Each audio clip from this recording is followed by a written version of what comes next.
Out with the old and in with the new. Hey everybody, welcome back to Bearded Excursions Outdoors. Today we're doing something a little bit different. Hooke Road was kind enough to hook me up with a front stubby bumper from the Gladiator, but I can't install something like that myself, so I called in the big guns, B-Rad from B-Rad's Garage. Thanks for coming over, man. Yeah, man, absolutely. I appreciate it. This kind of stuff's fun, especially when you don't have to worry about if it's your rig that's going to be on the road or not after this thing does or doesn't work. But nah, we'll get it. Looking forward to it, man. We're going to go ahead and jump into this project and show you what we got going on. All right, guys, so the first step is we've got to get these little tabs off so we can take some of the trim pieces off. Oh, yeah, those are always so much fun. My first one of these I've done ever. There we go. It just pops right out like that. Yep. So there we go. So we'll just get the rest of those and take that trim piece off. Cool. All right, y'all. Yep, 2 here, 6 back here. And this just kind of lifts out. It looks like really it's an out to in type thing on this bumper. We got to get the trim out so we can get down to the nuts and bolts, literally. Also, we had one for the fog lights here, and there's a small little tab on this side that had to be pressed in while you pulled this out. You can also remove this from the frame if you need to. It's just a little plastic connector. All right, guys, so pardon the instability, but we got the splash guard off from the bumper. And the reason that we had to do that is because we don't have jack stands to lift this thing up in the air. And we have to get access to the bolts back here. So you can see that they're back up in here, right? So we have to get this piece off too. It's a little metal piece and it serves really no purpose, and it will be in blocking the winch plate on the new bumper, so it's got to come off too. All right, guys, we got the splash guard off, and there was a little metal plate that was going to be in the way of the winch plate. We got it removed too, but we're just talking about it. And if you just, from an aesthetic standpoint, wanted just like a more off-road look, you could just take that splash guard off and that metal plate and just leave it as is. I don't know. What do you guys think? I think it looks pretty sharp. All right, guys. So we've got these, what are these, 18 millimeters? Yep, 18 mil. But you need a deep socket. There's 8 of these bolts that we got to get out of here. And it is a slow go because you can only move just a few inches at a time. But if you had a small impact, maybe you could get in there. I wasn't able to get a 1/2 inch impact in there, but y'all just take your time, and if you're doing like us, just hang out with your buddy, you know? Yeah, and the good thing is once these come off, just like B-Rad said, we can pop that bumper off and we're done. Yep. That's so now we're just gonna see if it'll just kind of wiggle off. Yep. Yep. Nice. There we go. One stock bumper removed. Okay, guys, so one thing to note, after pulling that bumper off, we said it's maybe, what, 30 pounds? Yeah, 30 to 40 maybe, yeah. So the new bumper that's going on here is going to add a significant amount of weight. I think the shipping weight on the box was 98 pounds. So you're going to add 60 plus pounds of weight on here. So that's something to think about, but, you know, it's going to be worth it in the end. All right, guys, so we got the bumper completely off, obviously, and then the next step is put the winch plate on, reusing some of the factory bolts, which are right here.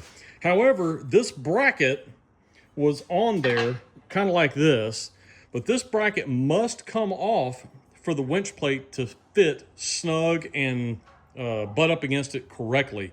Now, not all Jeeps, mine's a 2023. I don't know if some of the others may not have this, but it's just one thing to note because the instructions, I didn't feel like they were super clear about that. Did you? They didn't, it was not exactly clear. So that's one thing. So just FYI, when the time comes, pull these brackets off. There's there's actually 4. There's one here, one there, and then on the other side. But we're just pulling the inside ones off.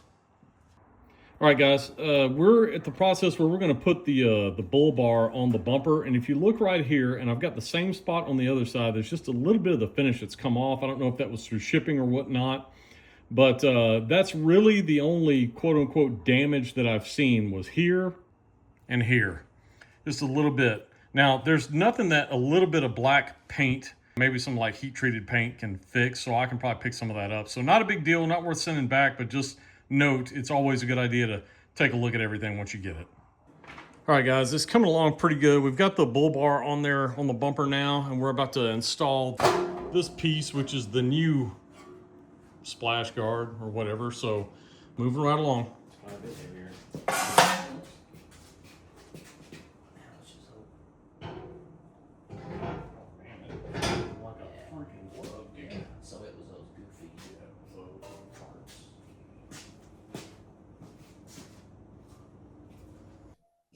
Success. Yep, that was fun, man. We did it. Yeah, it was awesome. Yeah, so the last thing that I've got to do is wire it up, but that's a pretty easy process, or everybody does it a little bit differently. Right. So not going to go through the pains of that. I may show what I do after the fact, but the next big thing for me is to get it out on the trail and see what it looks like and how it performs. I can already tell you, I love the look of it. Yeah, looks great.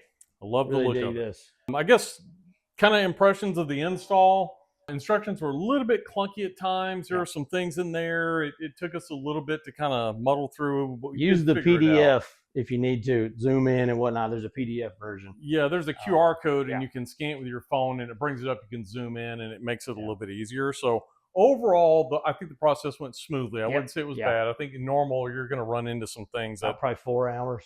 Yeah, something like that. And we really took our time. And we've never done these bumpers, never taken off or put on. So I think that's pretty good. And that's the instruction said, 3 to 3.5 hours. So I think that's pretty close. Yeah, so the only thing I left to do is just put my license plate on there and I'm done. But yeah. Which is cool, y'all. It flips up, and that's where the winch cable comes in, which I thought was pretty slick. So this is a neat unit.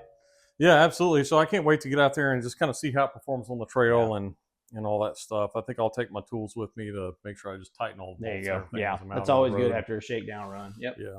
Okay. Man, I enjoyed it, brother. Appreciate it. Dude, thanks for coming out. I appreciate it. Man, so it was a lot much, of fun. Man. So guys, that'll conclude this portion of the video, but stay tuned. The next portion I will hit the trail. So I'm not going to say goodbye just yet, but I will. See you guys later. I think this thing's even more rad than it was. Awesome. Thank you, brother. All right, guys, we got the bumper installed, and I drove it about 3 hours away from where I live, approximately 200 miles. And so I'm going to kind of give you a little bit of a recap of what I think about it and also a recap of the installation. Overall, there is no noise or anything from rattling from the D-links hanging down or anything like that. The bolts held tight, nothing loose. This is a bolt-on installation, and it worked well. I was a little concerned about the finish because we got this little blemish up here and we've got one over here. And I was thinking as I was traveling, if rocks were flying up from the road or anything else, I may get some more blemishes. That's not the case. It's just dirt in some spots. So a little black paint and we'll touch that up. Not a big deal. So this bumper is provided to me by Hooke Road. It is the Rock Crawler Stubby front bumper with spotlight bar. The one thing that I love about this bumper is it really not only helps your approach angle, but it changes the entire aesthetic of the front end of the Gladiator. I mean, it just looks more aggressive, and it removes that long bumper edge, so it allows your tire placement to be more intentional without worrying about messing up a bumper. So I absolutely love that. Now, there's going to be a link in the description of the video to this exact bumper from Hooke Road, and it retails for $399.99. Some of the additional features on this bumper include a 12,000-pound winch plate. So I will be upgrading and putting a winch in here later, and so it's absolutely awesome that it's in there, and man, is that thing sturdy.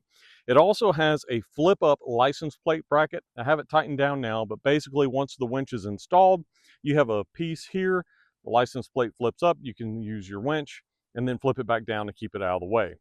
It also comes with this 100-watt LED spotlight bar, and then it comes with two 18-watt cube LED spotlights. This bumper is made from CNC laser cut steel 1/8-inch thick with fully welded seams. All right, so now let's talk about some pros and cons. Pro, I absolutely love the look of this. It makes the Jeep look more aggressive, it gives me a better approach angle, and allows me to be more intentional with my tire placement. Con, I've already mentioned the blemishes here. Don't like that. Part of the shipping process, I guess, but it's an easy fix, but it's still a con. Pro, it comes with these spotlight bars, which really do a great job of lighting up the night, which I'll show you next. Another con is that I don't care for the flip-up license plate bracket, and let me explain why. There is nothing bracing the plate right there. So if I get too close to something, I hit something, it's going to bend. Will wind resistance over time cause this to bend in? I don't know. Not a huge fan of that. I like the idea of being able to flip it up and get access to the winch, but I just don't know long term if that's going to be great or not. Pro, the lights that we talked about, very bright. Con, the bull bar here that the light is affixed to, it has a very flimsy piece of metal on the back that it screws into. So far, it hasn't been an issue. It's in there very secure. It's not going anywhere. But again, it's one of those things where over time, does that change my opinion? The last con that I have is the wiring. These just came with loose wires, the black and red, the spotlight bar, and then each one of these. So there were no pigtails that you could adapt to. It doesn't plug and play into the factory spotlight. So I had to wire and splice everything together. So I did that, and it's just kind of a headache. I'm not the best when it comes to wiring. And I know everybody does their own thing, and that's okay. But that's the last con. Now, is that a deal breaker? No. So let's talk about my overall thoughts about the bumper. So far, I absolutely love it. Already got some head turns. I've already had people comment on it, be like, hey, the bumper looks great. And would I buy this? Obviously, thank you, Hooke Road, for sending this out to me. Would I spend my own money on this? With everything that I've experienced so far, I can confidently say yes, for 400 bucks, I would spend my own money on this bumper because it really does a lot to change the vehicle, make it more practical off-road, and so far, I give it a thumbs up. All right, guys, so now that we've talked about the bumper, we've got my overall opinion, we've talked about the pros and cons, let's go check it out and see what these lights actually look like.